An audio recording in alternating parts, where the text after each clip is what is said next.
आप लोगों को सोने की विष्ठा करने वाली पक्षी का कहानी सुनाने जा रही हूँ। उस जंगल में एक दिन एक बहेलिया जाल लिए जा रहा था। तभी वृक्ष की एक डाल से किसी पक्षी ने बहेलिये के कंधे पर टप से विष्ठा कर दी।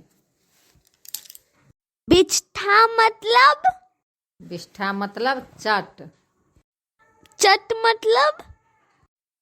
चट मतलब पक्षी का लैट्रिन।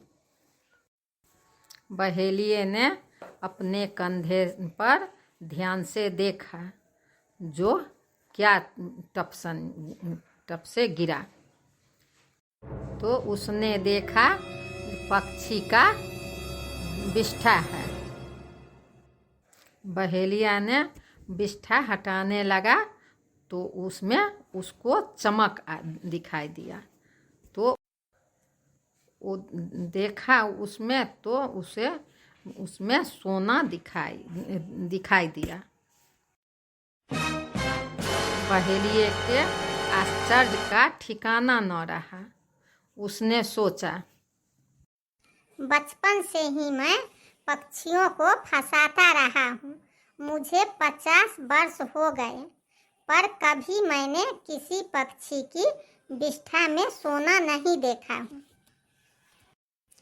उसे आज मैं देख रहा हूँ। बहेलिये ने डाल पर देखा तो वहाँ पर एक सुनहरा पक्षी बैठा हुआ था। उसी समय फिर उस पक्षी ने फिर से विष्ठा की। बहेलिये ने फिर विष्ठा को ध्यान से देखा तो उसकी विष्ठा में सचमुच सोना था। बहेलिये ने जाल बिछाकर उसी पक्षी को फंसा लिया। फिर वह उस पक्षी को अपने घर ले गया। बहेलियों ने घर में बैठा बैठा सोच रहा था, अब कोई चिंता नहीं है। अब जीवन निर्वाह के लिए मुझे जंगल में जाना नहीं पड़ेगा। अब घर में बैठे बैठे ही सोना मिलेगा। सोना बेचकर गुजारा करूंगा और सोने बेचकर मौज मस्ती करूंगा। अब उस बहेलिये ने मन ही मन भगवान के प्रति आभार व्यक्त किया। परंतु फिर उस बहेलिये ने सोचा, लेकिन जब कोई पूछेगा कि यह सोना तुम लाते कहाँ से हो, तब मैं क्या जवाब दूंगा? और इस बात की जानकारी कहीं राजा को हो गई तो क्या होगा? तब तो राजा मुझे सूली पर ही चढ़ा देगा और फिर कहेगा, ऐसा अद्भुत पक्षी तुमने अपने पास क्यों रखा? मुझे भेंट में क्यों नहीं दिया? इससे अच्छा तो यह है कि यह पक्षी मैं स्वयं ही राजा को सौंप आऊं। बहेलिया उस पक्षी को लेकर गया राजा के पास। उसने राजा को जाकर सारी बात बताई और पक्षी राजा को सौंप दिया। राजा उस बहेलिया पर बहुत खुश हुआ और उसने कहा, इस पक्षी के लिए अच्छा अच्छा भोजन लाओ और इसका सम्मान करो। तभी राजा के मंत्री ने कहा, महाराज, पक्षी की विष्ठा में कहीं सोना होता है? इस बहेलिये का दिमाग खराब हो गया है, इसीलिए इस बेचारे पक्षी को पिंजरे के बंद बंधन से मुक्त कर दीजिए।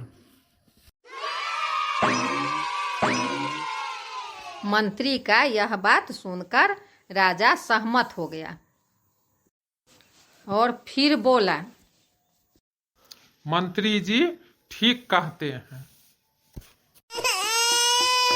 बहेलिए ने राजा का बात सुनकर पिंजरा को खोल दिया।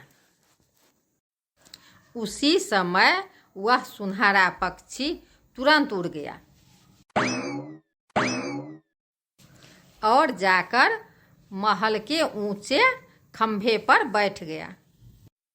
फिर उस पक्षी ने टप से विष्ठा की। उस विष्ठा में सोना चमक रहा था। यह देखकर सभी आदमी आश्चर्यचकित रह गए।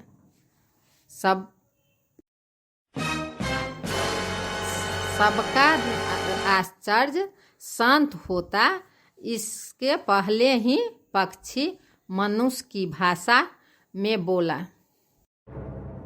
पहला मूर्ख मैं हूँ जो बहेलिया के कंधे पर विष्ठा की, और दूसरा मूर्ख बहेलिया है जो मुझे पाकर भी मुझे संभाल नहीं सका। तीसरा मूर्ख मंत्री है जिसने बिना जांचे परखे मुझे पिंजरे से छोड़ देने के लिए राजा को समझा दिया।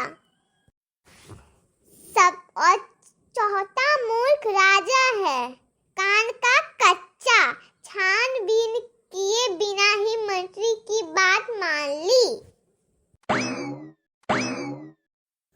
पक्षी की बात सुनकर बहेलिए ने झट से जाल निकाला और पक्षी को फंसाने के लिए फेंका। उसी समय पक्षी यह कहते हुए वह पंछी आकाश में उड़ गया।